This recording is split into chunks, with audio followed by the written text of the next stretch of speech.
থেকে 21 April lockdown, বন্ধ থাকবে সব অফিস, শপিং মল, গণপরিবহন। আবারও সারি সারি লাশের দাফন কবরস্থানে।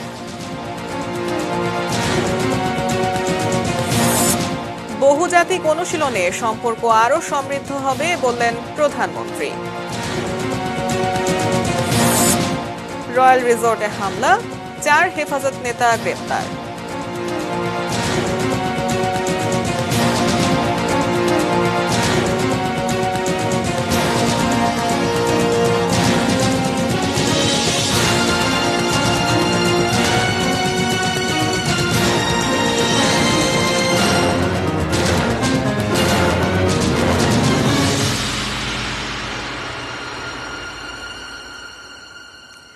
দেখছেন এটিএন নিউজ। বেলা 3টার নিউজ আওয়ারে আপনাদের সাথে আছি আমি জাকিয়া জাবের। শুনছিলেন সংবাদ শিরোনামগুলো। VSL angle channel HB VSL Bikrampur steel limited. এবারে জানাবো বিস্তারিত খবর। 14 থেকে 21 এপ্রিল পর্যন্ত আবারও এক সপ্তাহের লকডাউন সারা দেশে। এই সময়ের মধ্যে বন্ধ থাকবে সব ধরনের অফিস, দোকানপাট, শপিং মল, গণপরিবহন। জরুরি প্রয়োজন ছাড়া ঘরের বাইরে যাওয়া যাবে না। মন্ত্রিপরিষদ বিভাগে সংক্রান্ত প্রজ্ঞাপন জারি করেছে আজ। লকডাউনে সব বন্ধ থাকলেও বিমান, সমুদ্র, নৌ ও স্থলবন্দর এবং সংশ্লিষ্ট অফিস এই নিষেধাজ্ঞার আওতামুক্ত থাকবে। স্বাস্থ্যবিধি মেনে কলকারখানা খোলা থাকবে, তবে নিজস্ব পরিবহনে শ্রমিকদের আনা নেয়া করতে হবে। গণপরিবহন বন্ধ থাকলেও চলতে পারবে পণ্য পরিবহন, জরুরি সেবার যানবাহন। জরুরি প্রয়োজন ছাড়া বাড়ির বাইরে বের হওয়া নিষেধ থাকলেও টিকা দেওয়ার জন্য বাইরে যাওয়া যাবে। এক্ষেত্রে টিকা কার্ড দেখাতে হবে। লকডাউনের মধ্যে হোটেল, রেস্তোরাঁ দুপুর 12টা থেকে সন্ধ্যা 7টা পর্যন্ত এবং রাত 12টা থেকে ভোর 6টা পর্যন্ত অনলাইনে এবং পার্সেলে খাবার বিক্রি করা যাবে।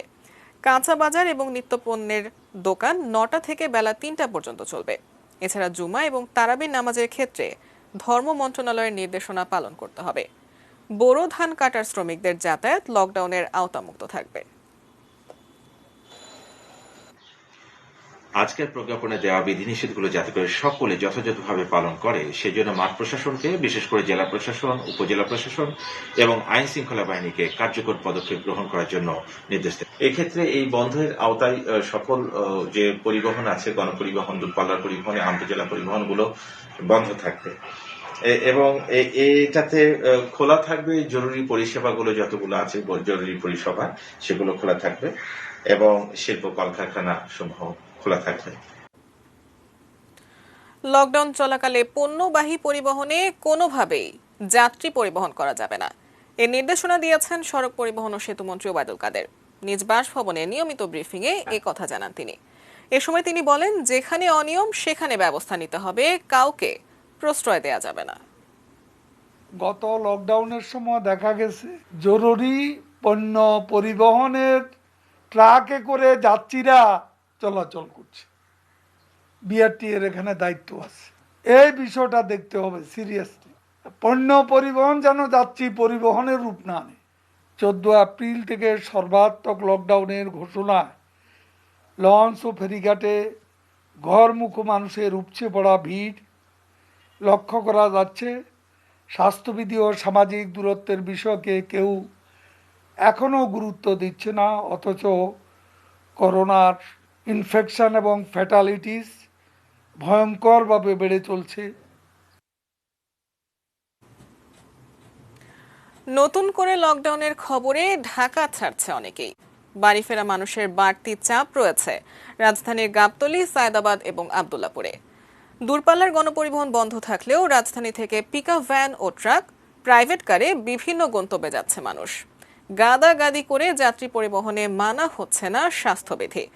বাড়ি ফেরা মানুষ আর যানবাহনের বাড়তি চাপ দেখা গেছে ঢাকা থেকে বের হওয়ার সবগুলো পয়েন্টে। ঢাকার মধ্যে অন্যদিনের তুলনায় যানজট বেশি আজ। ঘরমুখ মানুষের অনেকেই জানিয়েছেন এবারের লকডাউন দীর্ঘ হওয়ার আশঙ্কায় ঢাকা ছাড়ছেন তারা।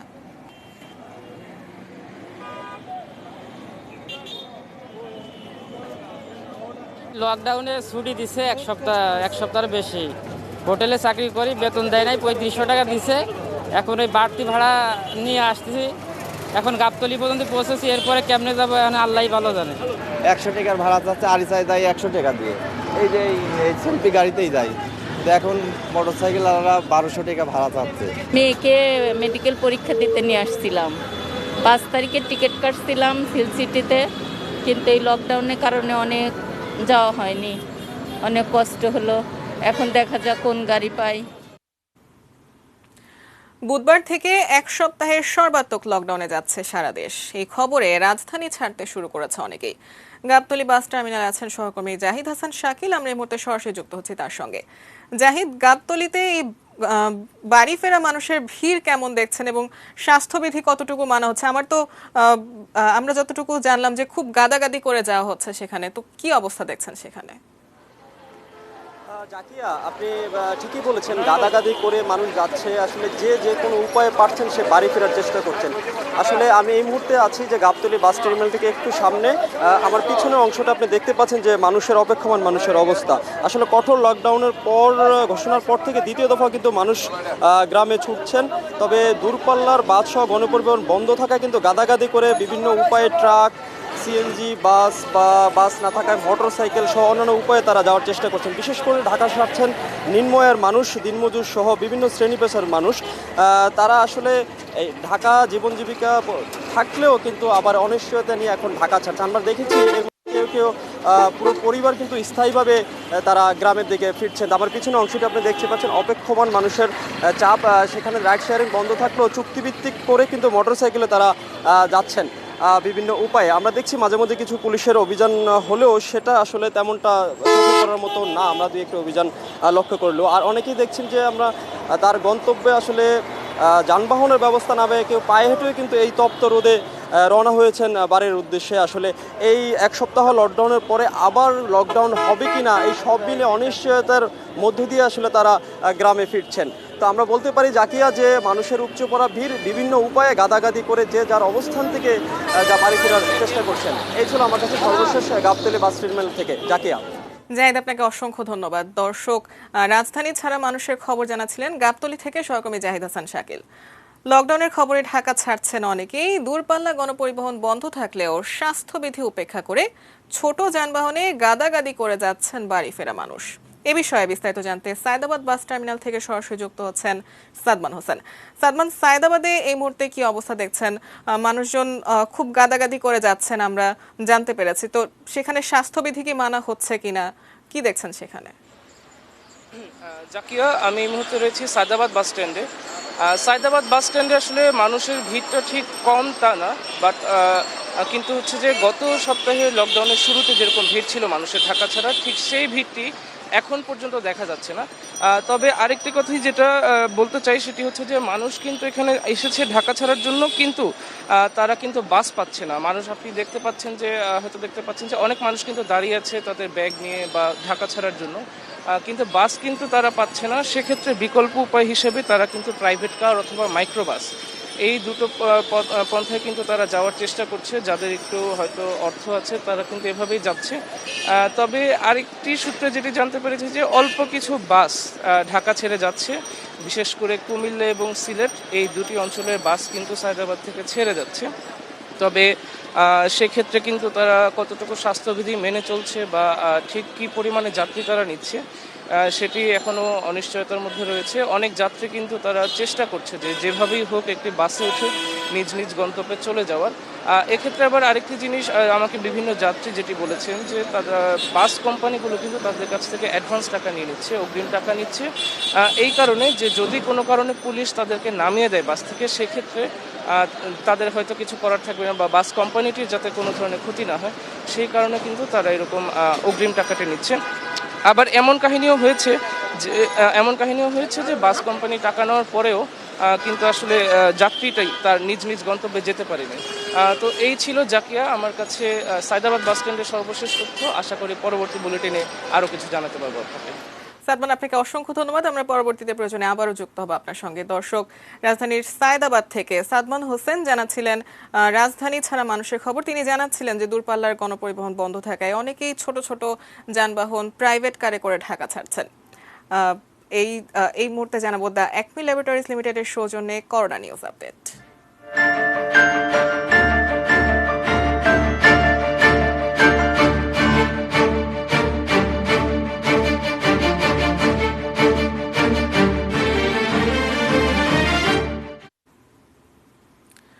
করোনার দ্বিতীয় ঢেউয়ে দিশেহারা সবাই। করোনার ক্ষতটা কত গভীরে তা বোঝার জন্য মরদেহ এখন শুধুই সংখ্যার বাস্তবতা। তাতে শহরের কবরস্থানগুলোয় বেড়েছে ব্যস্ততা।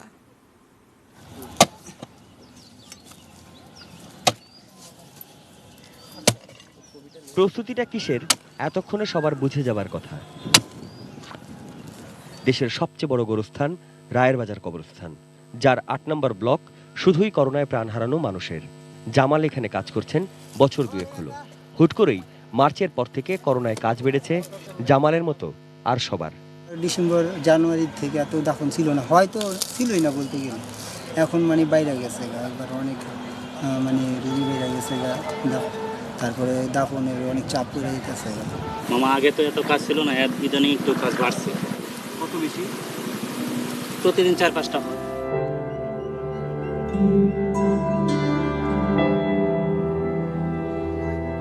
একদিকে যখন বিদায় বলে গোটা পরিবারের থমকে যাওয়া, পাশেই চলতি বছরের মার্চে মা হারানো এই সন্তান। ভর দুপুরে খাখা করা রোদেরও সাধ্য নাই ইসমাইলের চোখের পানি বাষ্প করবে।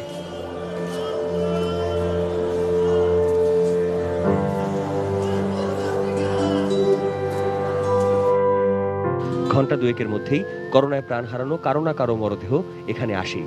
মৃত্যুর সংখ্যা যখন থামানোই যাচ্ছে না, তখন প্রস্তুতিটা এমনই।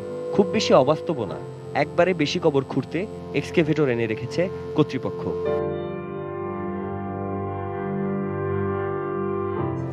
এতক্ষণ যে ছবি দেখলেন তা সবকিছু শেষের, কিন্তু আগের লড়াইটা আরো কঠিন।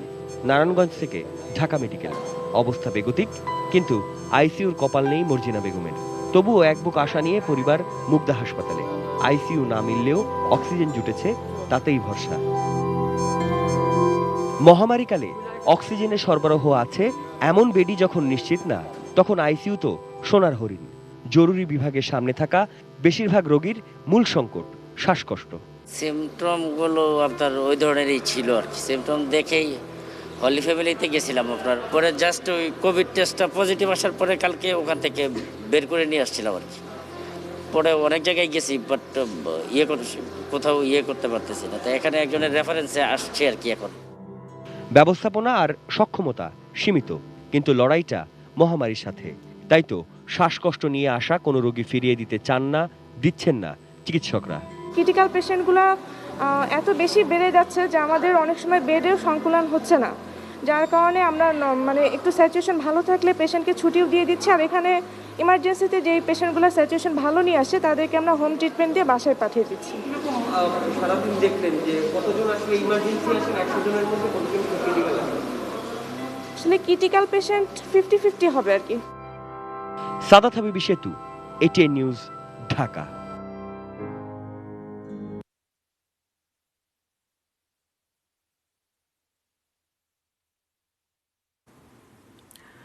করোনার সংক্রমণ কমাতে স্বাস্থ্যবিধি মানার বিকল্প নেই। দেশে দক্ষিণ আফ্রিকার ভ্যারিয়েন্টে সংক্রমণের হার বেশি হলেও মৃত্যু হার কম।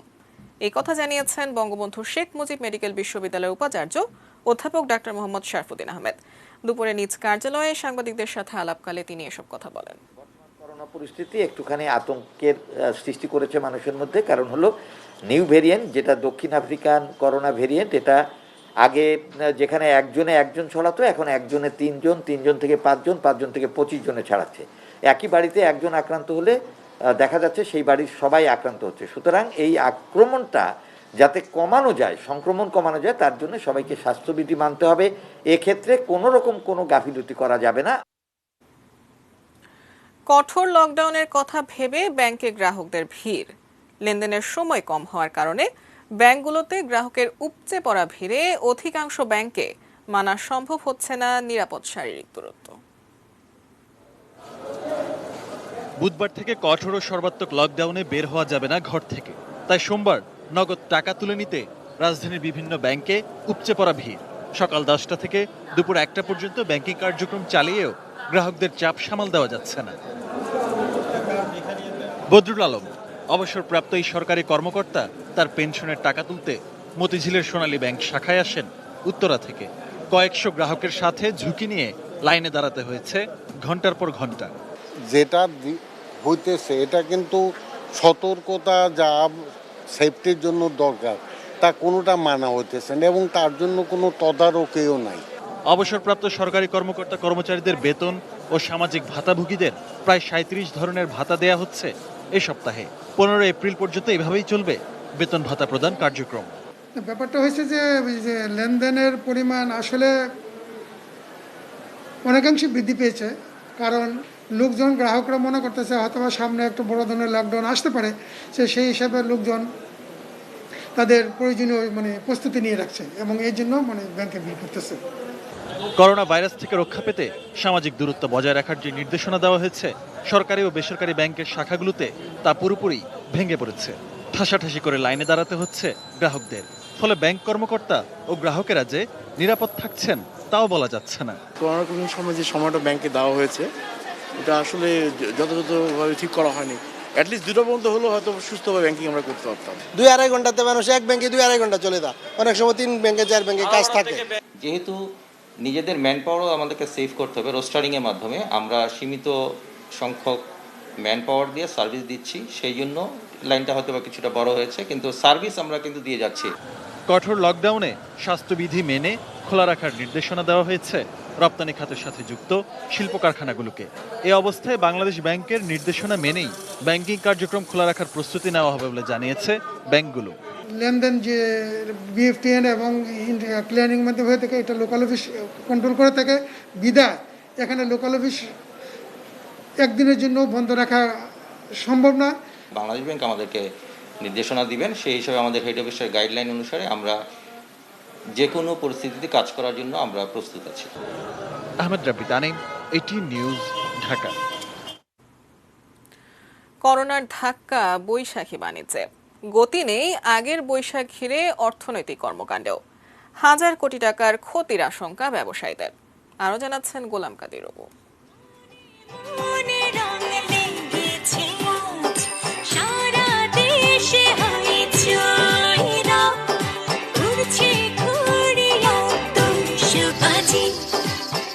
নতুন পোশাকে বৈশাখ বরণ বলা হয় বৈশাখী বাণিজ্যের সবচেয়ে বড় অনুষঙ্গ এটাই। কিন্তু এবার কেমন সেই পোশাক বাণিজ্যের চিত্র?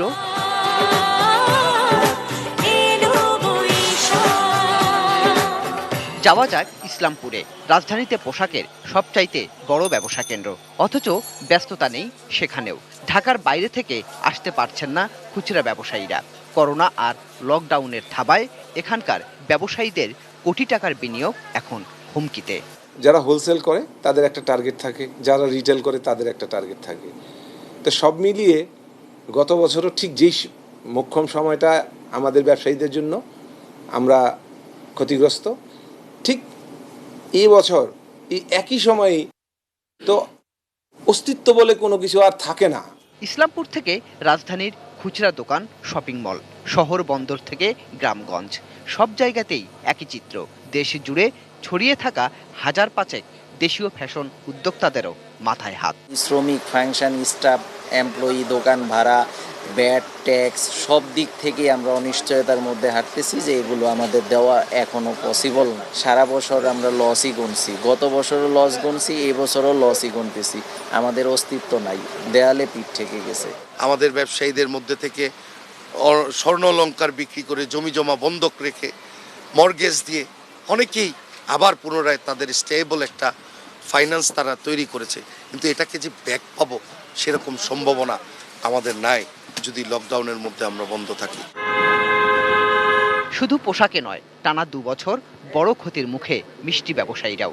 বছরে যত মিষ্টি বিক্রি হয় তার অর্ধেকই হয় বৈশাখ আর ঈদ ঘিরে। তাই করোনা পরিস্থিতিতে শত কোটি টাকার মিষ্টি ব্যবসা এখন তলানিতে। বিভিন্ন প্রণোদনা প্যাকেজের পাশাপাশি ভ্যাট ট্যাক্সের কিছু অংশ মওকুফ করলে অন্তত মিষ্টান্ন শিল্প টিকে থাকতে পারবে বলে আমি মনে করি।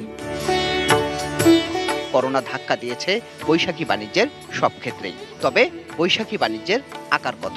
অর্থনীতিবিদরা বলছেন এর সঠিক কোনো হিসাব নেই। তবে আকার যাই হোক, বৈশাখী বাণিজ্য এবার তলানিতে সে ব্যাপারে সন্দেহ নেই। লকডাউন যদি দেয়া হয়, যদি মানুষ কেনাকাটা যেতে না পারেন, তাহলে কিন্তু একদিকে আমরা তা দিয়ে হয়তো করোনার ঝুঁকি, জীবন ঝুঁকি কমাচ্ছে, কিন্তু অন্যদিকে কিন্তু আমরা আবার মানুষের জীবিকাকে ঝুঁকিতে ফেলে তার মাধ্যমে জীবন ঝুঁকিতে পড়তে পারে সেই আশঙ্কাও তৈরি করছে। অনলাইন সহ বিকল্প মার্কেটিংয়ে জোর দেওয়ার পরামর্শ অর্থনীতিবিদদের। গোলাম কাদের প্রভু, এটিএন নিউজ, ঢাকা। করোনা মহামারী সহ বর্তমানে নতুন সংকট মোকাবেলায় জাতিসংঘের শান্তিরক্ষীদের উপযুক্ত প্রশিক্ষণ ও সরঞ্জাম সরবরাহের উপর জোর দিয়েছেন প্রধানমন্ত্রী শেখ হাসিনা। তিনি বলেন, বর্তমানে শান্তিরক্ষীদের মৃত্যুর সংখ্যা আশঙ্কাজনক হারে বেড়েছে। দুপুরে মুজিব বর্ষ ও স্বাধীনতার সুবর্ণ জয়ন্তী উপলক্ষে বাংলাদেশ সেনাবাহিনী আয়োজিত অনুশীলনে ভার্চুয়ালি যোগ দেন প্রধানমন্ত্রী। শান্তির অগ্রসেনা নামের এই অনুশীলনে 4টি দেশের সেনাবাহিনী অংশ নেয়। দুপুরে মুজিব বর্ষ ও স্বাধীনতার সুবর্ণ জয়ন্তী উপলক্ষে বাংলাদেশ সেনাবাহিনী আয়োজিত এক অনুশীলনে যোগ দিয়ে প্রধানমন্ত্রী এসব কথা বলেন। টাঙ্গাইলের ঘাটাইলে বঙ্গবন্ধু সেনানিবাসে আয়োজিত এই অনুশীলনের সমাপনী ও সনদ বিতরণী অনুষ্ঠানে গণভবন থেকে ভিডিও কনফারেন্সের মাধ্যমে যোগ দেন প্রধানমন্ত্রী শেখ হাসিনা। অনুষ্ঠানের থেকে আসা প্রশিক্ষণার্থীদের হাতে প্রধানমন্ত্রী শেখ হাসিনার পক্ষ থেকে সনদ তুলে দেন সেনাবাহিনী প্রধান জেনারেল আজিজ আহমেদ। করোনা ভাইরাসের মতো একটা অদৃশ্য শত্রুর আবির্ভাব, প্রযুক্তির দ্রুত প্রসার এবং সময়ের অগ্রযাত্রার সাথে সাথে নতুন নতুন হুমকির উপাদানও সৃষ্টি হয়েছে।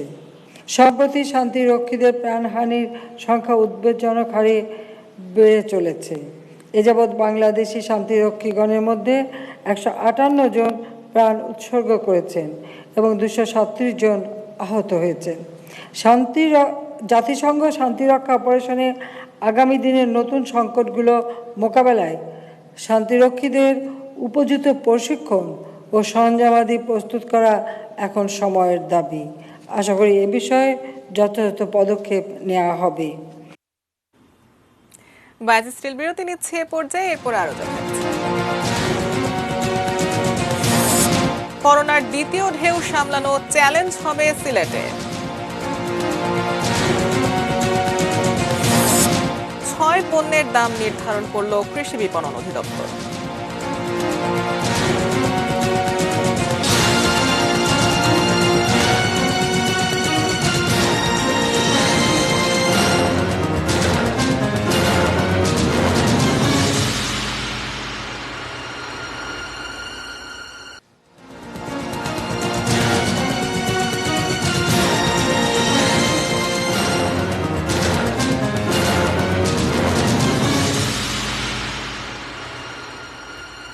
দেখছেন এটিএন নিউজ। বিরতির পর বেলা 3টার নিউজ আওয়ারে আবার স্বাগত জানাচ্ছি।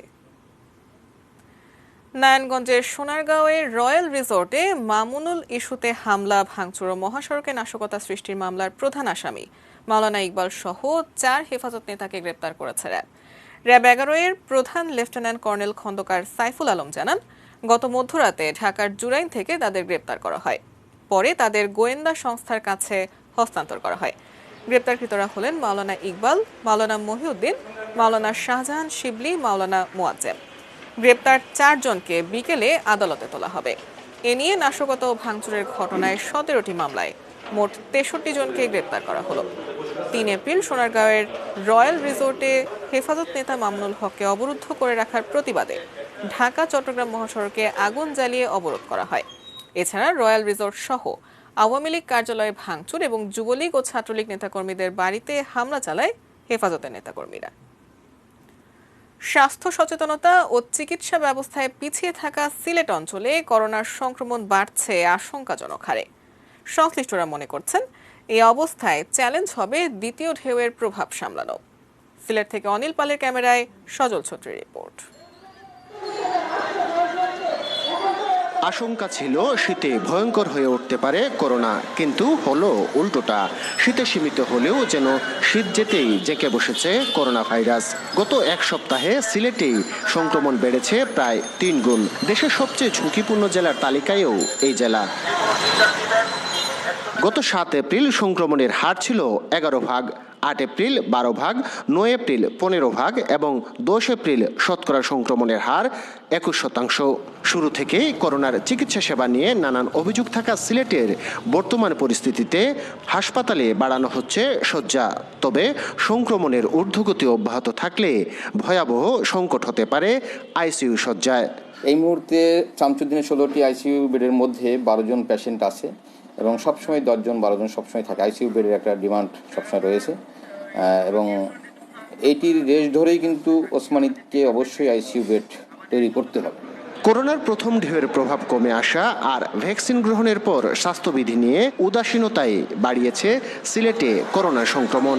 সাথে নতুন ধরন ছড়িয়ে পড়ার পরও যুক্তরাজ্য থেকে সপ্তাহে 2টি সরাসরি ফ্লাইটে সিলেটে আসা প্রবাসীদের কোয়ারেন্টিনে রাখতে হিমশিম খাচ্ছে প্রশাসন।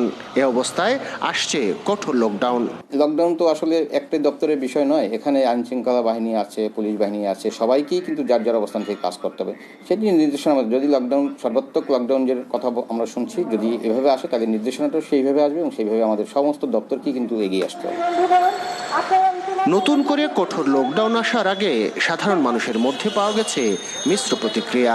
সরকারের কাছে আমার অনুরোধ যে সর্বোচ্চ লকডাউন, একটা মানুষ যেন এই বেমার না কমা পর্যন্ত গড়টাই বাইর হইতে না পারে। সরকারে যদি আমরা খানিগুড় রাখি দিত তে আমরা 15 দিন 20 দিন 1 মাস বইয়া খাটাইলাম মানে। সিলেট বিভাগে এ পর্যন্ত শনাক্ত হওয়া 18,676 জনের মধ্যে সিলেট জেলারই 11,750 জন। প্রাণ গেছে কমপক্ষে 300 জনের। গড়ে প্রতিদিন শনাক্ত হচ্ছেন শতাধিক ব্যক্তি। আক্রান্ত আরও অনেক বেশি। হাসপাতালে চিকিৎসাধীন আছেন 170 জন। সজল ছত্রী, ATN নিউজ, সিলেট। জানাবো সোশ্যাল ইসলামী ব্যাংক লিমিটেড বাণিজ্য সংবাদ।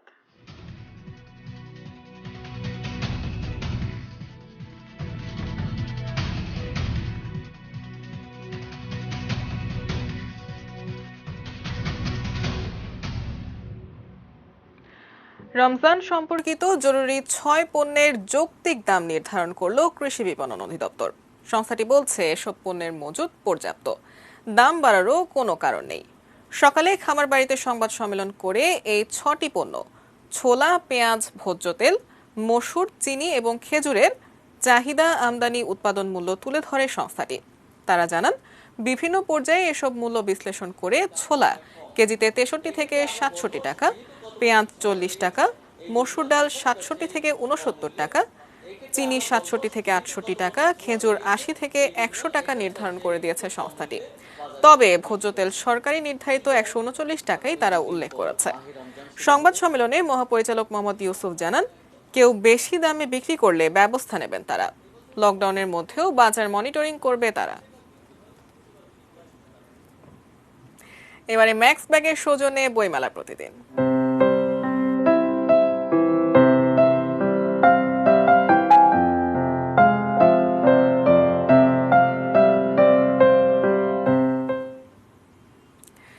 নির্ধারিত সময়ের 2 দিন আগে আজ শেষ হচ্ছে করোনাকালের বইমেলা।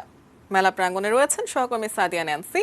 কেমন চলছে শেষ দিনের আজকের মেলা তা জানবো তার কাছ থেকে। সাদিয়া, সাধারণত মেলার শেষ দিনে তো প্রচন্ড ভিড় দেখা যায় পাঠকদের। এই করোনাকালের বইমেলায় আজ শেষ দিনে কেমন অবস্থা দেখছেন সেখানে?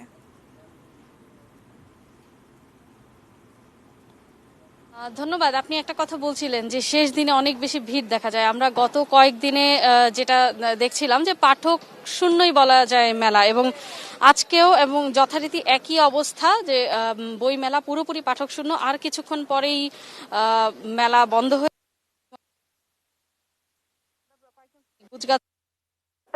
তাদের কতটা ক্ষতি হয়েছে তাদের কাছে জানতে চেয়েছিলাম। তারা কিন্তু বারবার বলছিলেন যে যত টাকা আসলে লগ্নি করা হয়েছে তার 10 ভাগও তারা তুলে আনতে পারেননি। তো এই মুহূর্তে মেলায় আসলে কতটা ক্ষয়ক্ষতি হয়েছে সেটা জানতে আমরা তাম্রলিপি প্রকাশনীর প্রকাশকের সঙ্গে কথা বলবো। একটু তার কাছে জানতে চাইবো যে এবারের মেলাটা আসলে কেমন হয়েছে কিংবা ক্ষয়ক্ষতির পরিমাণটা আসলে কতটা হয়েছে আপনাদের। বিগত 1 বছর যাবৎ প্রকাশকের প্রস্তুতি নিচ্ছিল বঙ্গবন্ধু জন্মশতবর্ষ এবং স্বাধীনতা রজত জয়ন্তী উপলক্ষে পাণ্ডুলিপি সংগ্রহ করে, এবং সেগুলো প্রচুর বই প্রকাশ হয়েছিল, ভালো ভালো বই প্রকাশ হয়েছিল, কিন্তু সেই তুলনায় পাঠকের ভাড়া পাওয়া যায় দেউলিয়াই হয়ে গেছে বলতে গেলে। এই অপূরণীয় ক্ষতি সহজে পূরণ হবে না। সরকারের কাছে আপনাদের কোনো প্রত্যাশা আছে? সরকারের কাছে অবশ্যই সরকারের সুদৃষ্টি ছাড়া প্রকাশকদের জীবিকা নির্বাহ করা খুবই কষ্টকর হয়ে যাবে। সরকার যদি এই বইগুলো কোনো একটা কমিটির মাধ্যমে কিনে বিভিন্ন শিক্ষা প্রতিষ্ঠানে লাইব্রেরিগুলো দেওয়ার ব্যবস্থা করে, তাহলেই প্রকাশকরা বেঁচে যাবে এবং লাইব্রেরিগুলো সমৃদ্ধ হবে। জি, ধন্যবাদ। শুনছিলেন, আমরা আরো কয়েকজন প্রকাশকের সঙ্গে কথা বলেছি, তারা কিন্তু বলছিলেন যে এখন শুধুমাত্র যেই ক্ষতিটা হয়েছে সেটা যদি সরকার সুদৃষ্টি দেন এবং সরকারের যেই প্রকল্পগুলো আছে সেগুলোর মধ্যে যদি সেই বইগুলো কিনে নেওয়ার ব্যবস্থা করা হয়, পাশাপাশি হচ্ছে অনলাইন যেই ব্যবসা সেটা যদি আরেকটু বাড়ানো হয়, তো তাহলে হয়তো এই শিল্পে তারাও বেঁচে যাবে এবং প্রকাশকদের ভবিষ্যতে তারা সেটা নিয়ে হয়তো ভালো কিছু করতে পারবেন। তো এখন পর্যন্ত মেলা একেবারেই পাঠক শূন্য, পাঠক নেই বললেই চলে। এই ছিল আমার কাছে বইমেলার সর্বশেষ। ন্যান্সি, আপনাকে অসংখ্য ধন্যবাদ। দর্শক, করোনাকালে বইমেলার আজ শেষ দিনের খবর জানাচ্ছিলেন সহকর্মী সাদিয়া ন্যান্সি। জানাবো মেটাল প্রেজেন্স কৃষি সংবাদ, সুজলা সুফলা।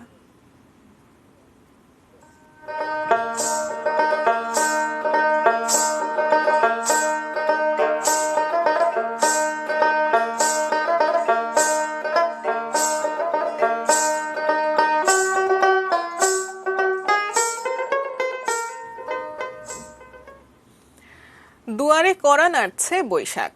এই মহামারীর মধ্যেও সুনামগঞ্জের হাওরের কৃষকদের মনে উৎসবের আমেজ, কেননা শুরু হয়েছে ধান কাটা। পাকা ধানের মম গন্ধে মাতোয়ারা হাওর পাড়ের জনপদ। সুনামগঞ্জের হাওরে হাওরে ধান কাটার উৎসব। পহেলা বৈশাখ থেকে ধান কাটা শুরু করা এই অঞ্চলের রীতি, কিন্তু গত কয়েক বছর ধরে আগাম জাতের ধান আবাদ হচ্ছে। সেই ধান গোলায় ওঠে আগে ভাগে। এখন চলছে সেই আগাম জাতের ধান কাটা। গত বছরের তুলনায় এবার ফলন হয়েছে ভালো। আবহাওয়া বৈরী না হলে লাভবান হবেন কৃষকরা। বৃহস্পতিবার মধ্যরাতে 10 মিনিটের শিলাবৃষ্টিতে ধর্মপাশা সদর, পাইকুরাটি, তেলবরস, সুখাই, রাজাপুর দক্ষিণ ও বংশীকুণ্ডা দক্ষিণ ইউনিয়নের শতাধিক গ্রামের বিভিন্ন হাওরে অন্তত 4 থেকে 5 হাজার হেক্টর জমির বোরো ধানের ক্ষতির সংবাদ পাওয়া গেছে।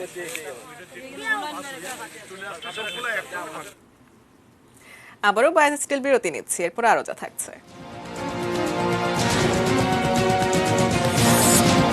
ইসরায়েলের উপর প্রতিশোধ নেয়ার হুঁশিয়ারি ইরানের। টেস্ট সিরিজ খেলতে শ্রীলঙ্কা গেল টাইগাররা।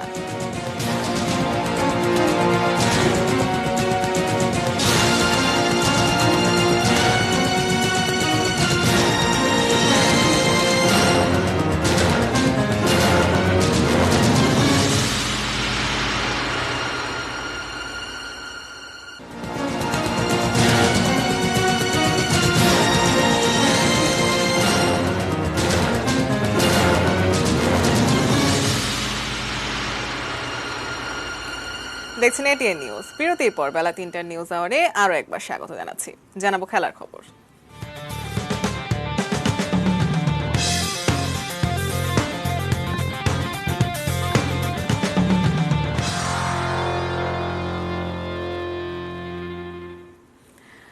দুই ম্যাচের টেস্ট সিরিজ খেলতে শ্রীলঙ্কায় পৌঁছেছে বাংলাদেশ ক্রিকেট দল।